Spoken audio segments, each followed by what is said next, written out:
Marion Iberg is the third place winner for fiction, with her story entitled They're All Up in the Hills.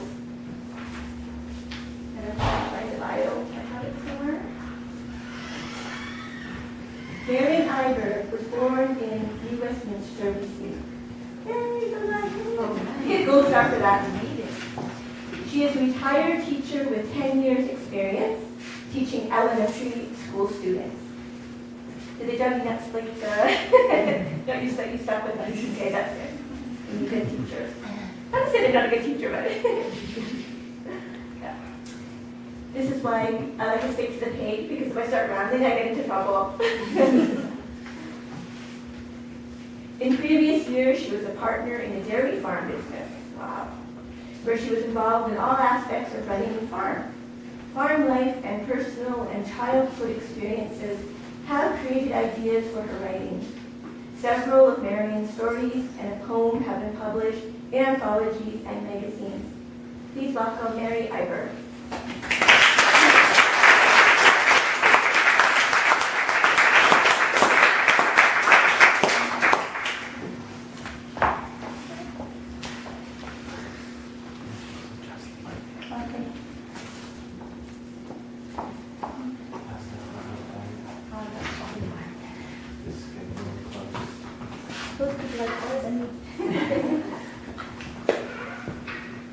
I find it quite an honor to have the third place fiction story, so here goes.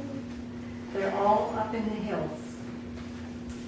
Marlene set her drink down on the picnic table and eyed the thin trail to the outhouse.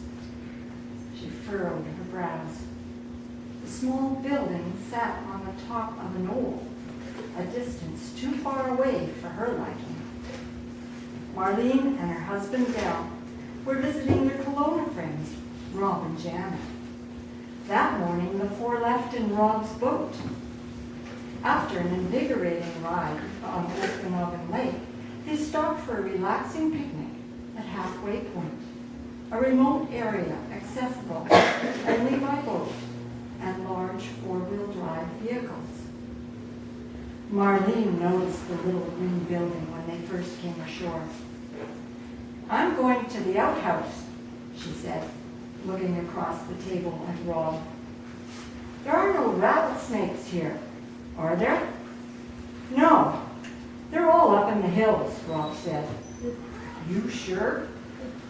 "Yep, I'm sure. Won't be any here." Marlene studied her friend's face. Rob always joked around, but this time he looked serious. Relieved, she hurried toward the path. She slowed down when she overheard her husband.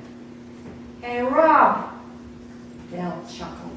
"Did I tell you about the time I had to rescue Marlene from the tiny garter snake?" "Nope, haven't heard that one yet." "Well, she was on her way to the garden and this harmless little fellow slithered across her foot. Ha ha ha ha." Not that story again. Marlene's eyes darkened when she glanced over her shoulder. Her husband leaned back in his lawn chair, laughing. "It's not funny, Del," she yelled. "If I wasn't in such a hurry, I'd come back and clobber you." "I'll have to let that one go for now." Marlene glanced at the green building and started up the path, making sure she stepped exactly in the center of the narrow trail, just in case. Her eyes darted from side to side, scanning the ground around the grasses and desert plants, all the way up the hill. Finally, I made it. Marlene blew out a big breath as she pushed the door open and stepped in. Moving to the right to make way for the door, she swung it shut and latched it. She took a short step to the toilet and flipped up the lid. A sound came from behind her. Ta-da-da-da-da-da, ta-da-da-da-da-da-da. Marlene stopped dead. Oh no, a rattlesnake. Eyes wide, she listened. Ta-da-da-da-da-da-da-da. The rattling kept Marlene's ears pounded. She struggled to breathe. She didn't dare move, but needed to know the exact location of the snake. A lump caught in her throat. I have no choice but to turn around. Over the next minutes, in excruciatingly slow motion, she turned to face the opposite direction.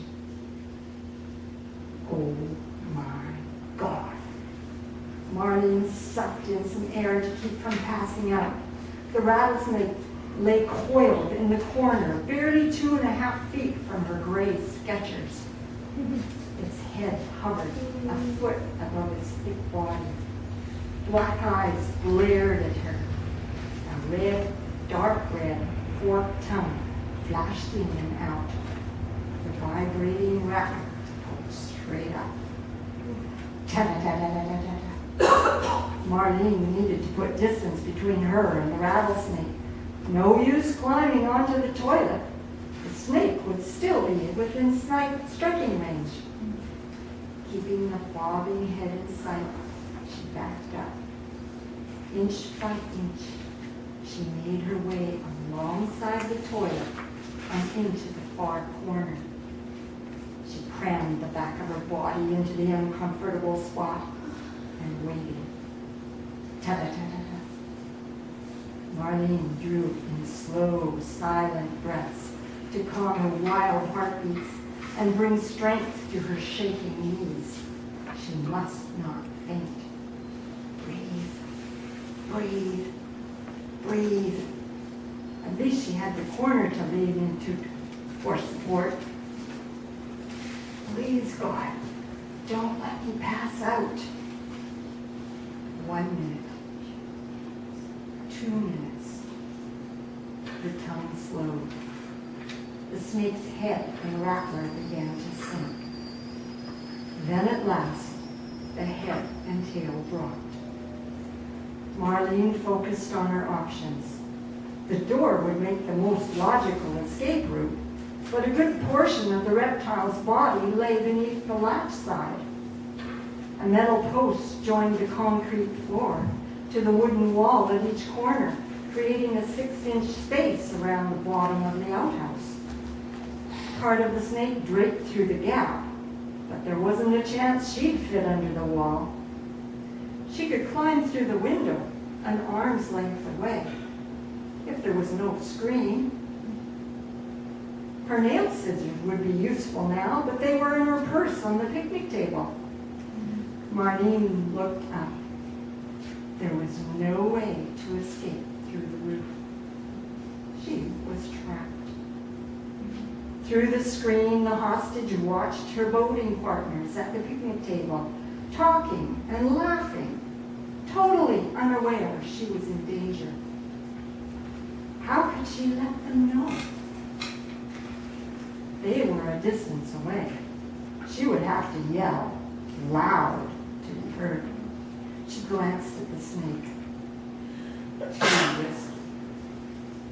Surely one of the gang will wonder why I'm taking so long and come and check on me. Marlene looked longingly out the window. They're so close, yet so far away.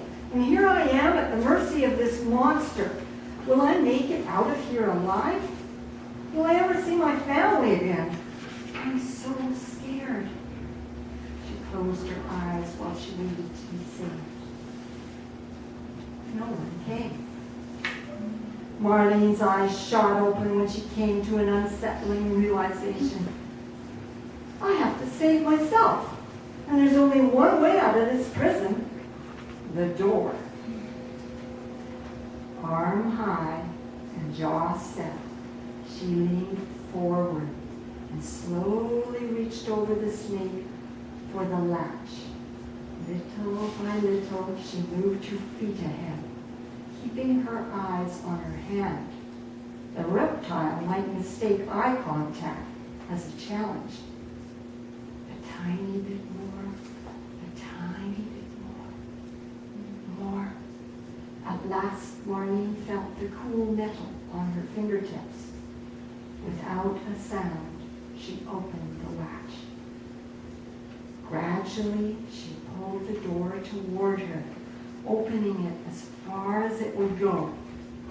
Clinging to the top of the open door to keep balance, she moved each foot a toe length at a time toward the hinge side of the doorway.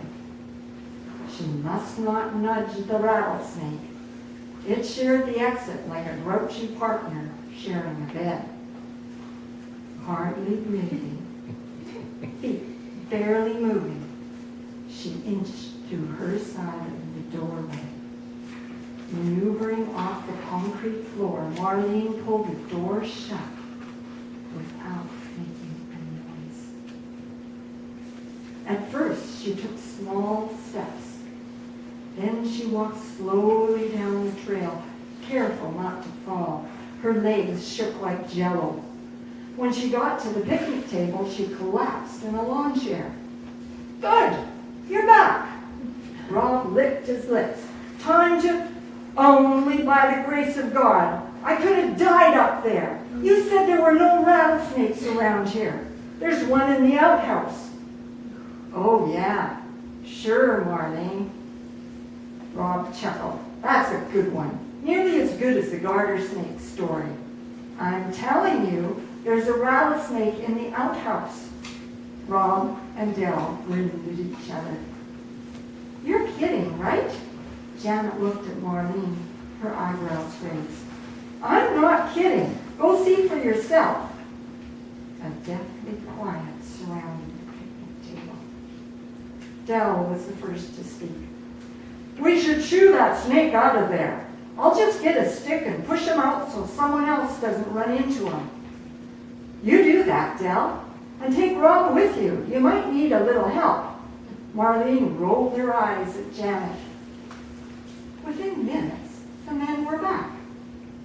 Marlene stifled a grin when she saw their red faces. So, is the snake gone?